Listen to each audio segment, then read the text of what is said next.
Hello everyone, स्वागत है आपका CUET कॉन्सेप्ट में। अगर आप MSc की तैयारी कर रहे हैं तो ये वीडियो बिल्कुल आपके लिए है। उसमें भी जूलॉजी, लाइफ साइंस, बॉटनी की आज हम बात करने वाले हैं, यानी कि बायोलॉजी से रिलेटेड सब कुछ यहाँ डिस्कस करेंगे। तो सबसे पहले मैं अपना इंट्रोडक्शन आपको दे देना चाहती हूँ। मैं हूँ यशस्वी, आपकी मेंटर जो कि आपको बायोलॉजी पढ़ाती हूँ, और आज हम डिस्कस करेंगे क्वेश्चन पेपर को, किस तरीके से MSc में CUET का किस तरीके से क्वेश्चन पेपर होता है। सबसे पहला पार्ट 2 है क्वेश्चन पेपर्स के। यहाँ पे आप देख पा रहे होगे 75 क्वेश्चंस डोमेन बेस्ड होते हैं, यानी कि जो सब्जेक्ट आपने सेलेक्ट किया है उससे होते हैं। यानी MSc का आप कोई भी पेपर उठाओ और CUET की तैयारी अगर आप कर रहे हो तो क्वेश्चन पेपर आपको कुछ इसी तरीके से मिलेगा। तो ये जनरल है, 75 क्वेश्चंस डोमेन से आते हैं, और बाकी के जो 25 क्वेश्चंस हैं वो आपके आएंगे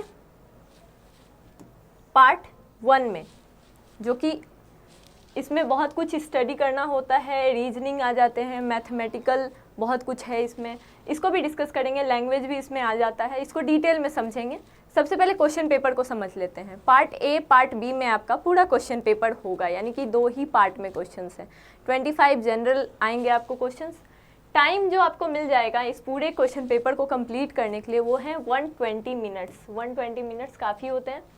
इसके अलावा जो टोटल मार्क्स हैं वो 400 हैं, यानी कि 100 क्वेश्चंस पे आपको 400 मार्क्स मिल रहे हैं।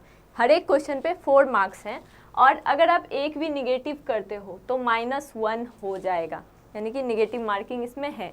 और एक भी सही करते हो तो 4 मार्क्स आपको मिल जाएगा।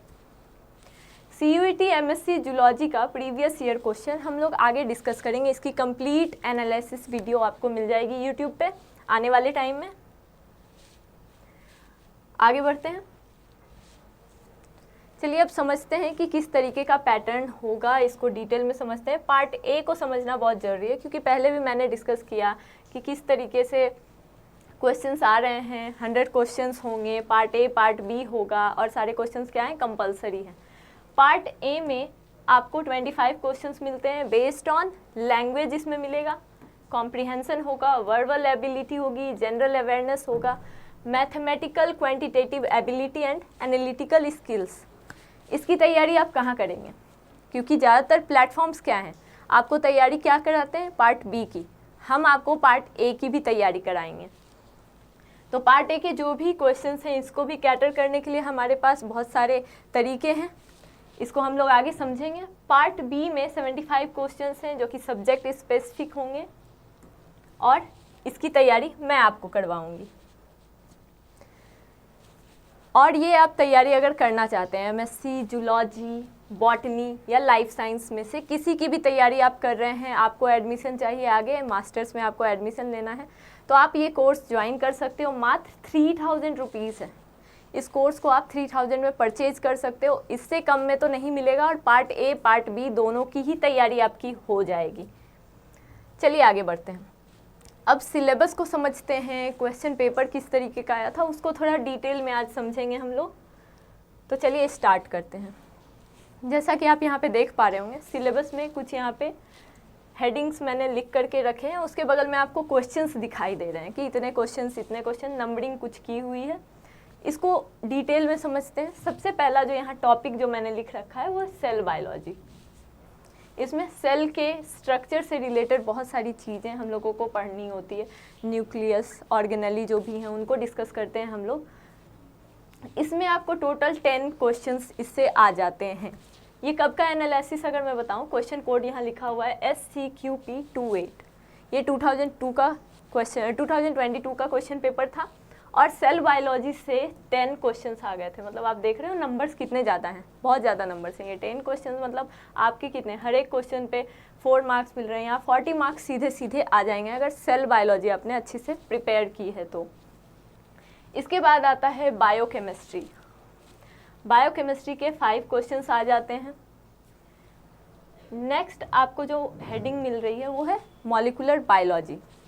मॉलिक्यूलर बायोलॉजी से आपको 9 क्वेश्चंस मिल जाते हैं, जिसमें आप DNA, RNA, ट्रांसक्रिप्शन, ट्रांसलेशन ये सब कुछ पढ़ते हो। तो ये बेसिक जो क्वेश्चंस जो मैंने अभी तक देखे हैं इसके बारे में भी डिस्कस कर लेती हूँ मैं। जो क्वेश्चंस आपको इस क्वेश्चन पेपर में मिलते हैं वो ऐसा नहीं है कि बहुत ज़्यादा टफ होगा, आप मास्टर्स के लेवल का ही पहले से प्रिपेयर करो, नहीं ऐसा नहीं है। जो आपने NCERT 12th में भी पढ़ा है वो कॉन्सेप्ट आपका सही होना चाहिए। कॉन्सेप्ट अगर सही है तो आप, मुझे लगता है कि 50 क्वेश्चंस तो आप मतलब 50% क्वेश्चंस आप 75 में कर पाओगे अगर आपका बेसिक कॉन्सेप्ट सही है तो। इवोल्यूशन से आपको 4 क्वेश्चंस मिल जाते हैं। इवोल्यूशन के क्वेश्चंस कम हैं तो टॉपिक्स भी इसमें कम ही हैं।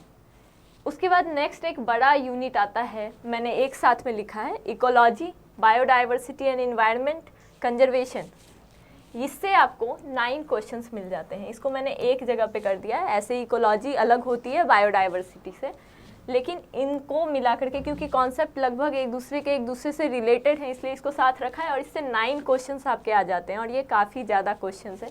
2022 के हिसाब से इस तरीके से क्वेश्चंस आए थे। नेक्स्ट है इम्यूनोलॉजी, यानी कि वैसे सिस्टम्स की हम लोग इसमें बात करते हैं जो कि आपकी इम्यूनिटी को बढ़ाता है, किसी डिजीज़ से कैसे फाइट करता है, सारा इम्यूनोलॉजी जो भी हम पढ़ेंगे उससे 8 क्वेश्चंस आ जाते हैं, यानी कि इसमें भी अच्छे खासे मार्क्स हैं और इसमें कुछ नहीं, आपको बेसिक कॉन्सेप्ट्स पढ़ना है, बी सेल, टी सेल, ये सब भी पढ़ना है। इसके अलावा जेनेटिक्स से आपको 3 क्वेश्चंस मिल जाएंगे। आगे बढ़ते हैं, नेक्स्ट स्लाइड देखते हैं। नेक्स्ट स्लाइड में आपको जो टॉपिक्स दिख रहे हैं उसको चलिए डिस्कस करते हैं। सबसे पहला जो यहाँ पे है वो है बायोटेक्निक्स, यानी कि जो टेक्निक्स हम लोग बायोलॉजी में यूज़ करते हैं, बायो इंस्ट्रूमेंटेशन भी इसको बोल सकते हैं, इसको हम लोग पढ़ते हैं। इसमें बहुत कम क्वेश्चंस आपको देखने को मिलेंगे, 2 क्वेश्चन। कोविड के ऊपर लास्ट ईयर क्वेश्चन इसमें आया था।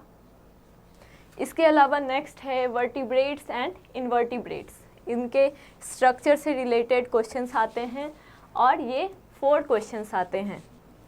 नेक्स्ट है डेवलपमेंटल बायोलॉजी, इससे आपको 5 क्वेश्चंस मिल जाएंगे। डेवलपमेंटल बायोलॉजी में आपको क्या पढ़ना है, इसमें कोई भी जायगोट से एम्ब्रियो बनता है, सेक्सुअल रिप्रोडक्शन होता है, तो किस तरीके से डेवलपमेंट होती है, क्या क्या फीचर्स उसमें आते हैं, इसी से क्वेश्चन आता है और ये 5 क्वेश्चंस इससे आ जाता है, यानी कि काफ़ी ज़्यादा क्वेश्चंस आ जाते हैं। नेक्स्ट है बायोस्टैटिस्टिक्स, यानी कि use of math in biology. तो इसमें आपको क्या क्या पढ़ना पड़ेगा, इसमें काई स्क्वायर पढ़ना पड़ेगा, कोरिलेशन, रिग्रेशन, ये सारी चीज़ें, यानी कि मैथ से रिलेटेड चीज़ें जो भी आप पढ़ोगे वो बायोस्टैट्स में आएंगी और इससे 3 क्वेश्चंस आ जाते हैं। नेक्स्ट है एनिमल फिजियोलॉजी, यानी कि जो भी स्ट्रक्चर्स हैं हमारे बॉडी के अंदर उनका कुछ फंक्शन है, किस तरीके से उसका वर्क चलता है, ये सब कुछ हम लोग एनिमल फिजियोलॉजी में पढ़ते हैं। एनिमल फिजियोलॉजी में क्या क्या चीज़ें हो सकती हैं, लंग्स के बारे में पढ़ेंगे, ब्लड सर्कुलेशन पढ़ेंगे, हार्ट हो गया, इसके अलावा नर्वस सिस्टम हो गया, बहुत कुछ है इसमें पढ़ने को और इससे 12 क्वेश्चंस आ जाते हैं। आप देखो सबसे ज़्यादा क्वेश्चंस एनिमल फिजियो से आते हैं और सबसे अच्छा है ये तैयारी करने के लिए क्योंकि कुछ इतना टफ नहीं है। अगर आप समझो तो चीज़ें क्या है, एक तरीके से वर्क करती हैं, एक प्रोसेस है, सब सारे जैसे लंग्स का एक तरीका है काम करने का। अगर आप बेसिक समझो ना, अगर प्रैक्टिकल ओवरव्यू से अगर एक चैप्टर को देखोगे तो ये आराम से सॉल्व होगा ये क्वेश्चंस इससे।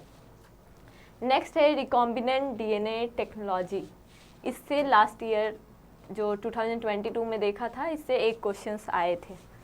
तो 2022 और 2023 दोनों के क्वेश्चन पेपर हम डिस्कस करेंगे और एक एक क्वेश्चन को ध्यान से करेंगे क्योंकि हो सकता है क्वेश्चन अगर रिपीट हो तो वो छूटना नहीं चाहिए। उसके अलावा इसकी तैयारी क्या कैसे करें इसको समझते हैं। सबसे पहला है हाउ टू प्रिपेयर। इसका सबसे इम्पॉर्टेंट क्या होता है कि जब हम लोग पढ़ाई कर रहे होते हैं ना तो कुछ चीज़ें हमसे छूट जाती हैं, उसको ध्यान रखना है। सबसे पहले अगर आपको प्रिपेयर करना है तो ये प्लेटफॉर्म आपके लिए सबसे सही है क्योंकि हम जो आपको कंटेंट देते हैं वो प्रिसाइज होते हैं और आपको जो तैयारी करनी है वो उसी प्रिसीजन के साथ होनी चाहिए, कहीं कोई दिक्कत नहीं आनी चाहिए उसमें। जो चीज़ें हम बताएंगे उतने से ही अगर क्वेश्चंस आ जाते हैं तो आपको क्यों एक्स्ट्रा प्रिपेयर करना है। तो जो क्वेश्चंस होंगे क्वेश्चन बेस्ड ही आपको सारा कंटेंट मिलेगा, क्वेश्चन बेस्ड कंटेंट मिलेगा, फालतू इधर उधर की बातें नहीं होगी। प्लस आपको और क्या मिलेगा, वीकली टेस्ट मिल जाएंगे इसमें,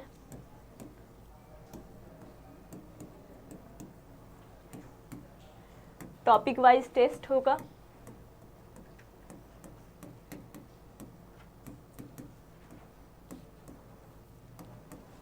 इसके अलावा डाउट सेशंस होंगे।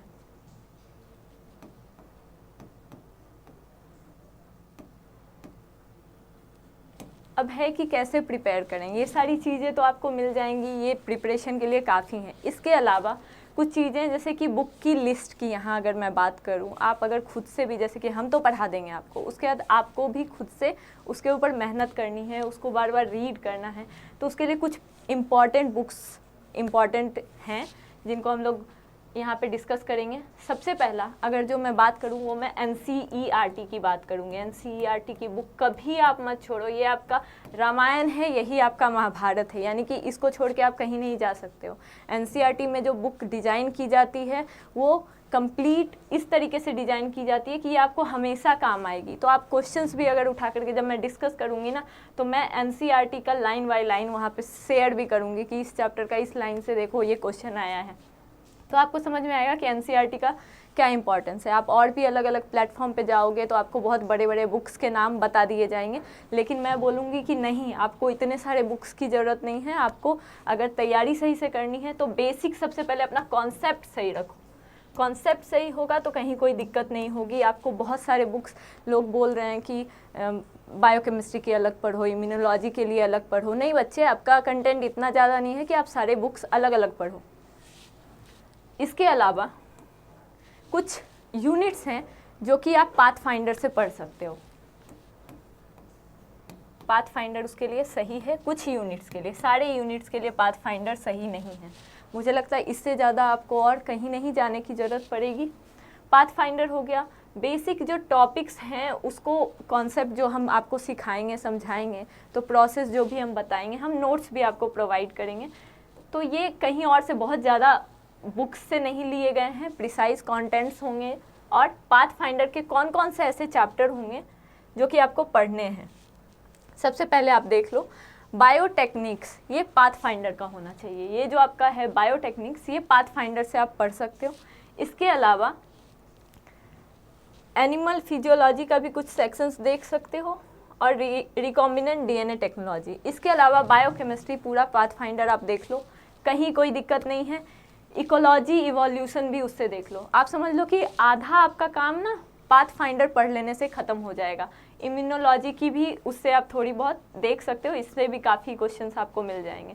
तो बहुत ज़्यादा आपको नहीं देखना पड़ेगा कोई और बुक। मुझे लगता है NCERT और पाथफाइंडर मिला करके ही आपके ज़्यादा से ज़्यादा क्वेश्चन सॉल्व हो जाएंगे। आगे बढ़ते हैं। तो ये बेसिक इन्फॉर्मेशन था। इसके अलावा आप हमारा बैच ज्वाइन कर सकते हो जो कि अभी स्टार्ट होने वाला है। जूलॉजी का प्रिपेयर कर सकते हो, बॉटनी और लाइफ साइंस की तैयारी, कंप्लीट तैयारी आपको मिलेगी हमारे इस प्लेटफॉर्म पे। आप हमसे जुड़ने के लिए हमसे कांटेक्ट कर सकते हो हमारे व्हाट्सएप नंबर पे, या फिर आप हमारे ऐप को डाउनलोड कर सकते हो प्ले स्टोर से और फिर हमसे जुड़ सकते हो। डेमो क्लासेस देख सकते हो, और लेक्चर्स तो कुछ आएंगे यूट्यूब पे, आप वो भी देख सकते हो। और इसी तरीके से हमारे साथ जुड़े रहिए, और भी आगे इन्फॉर्मेशन मिलेंगे और प्रीवियस ईयर क्वेश्चन एनालिसिस देखने को मिलेगा। Thank you so much.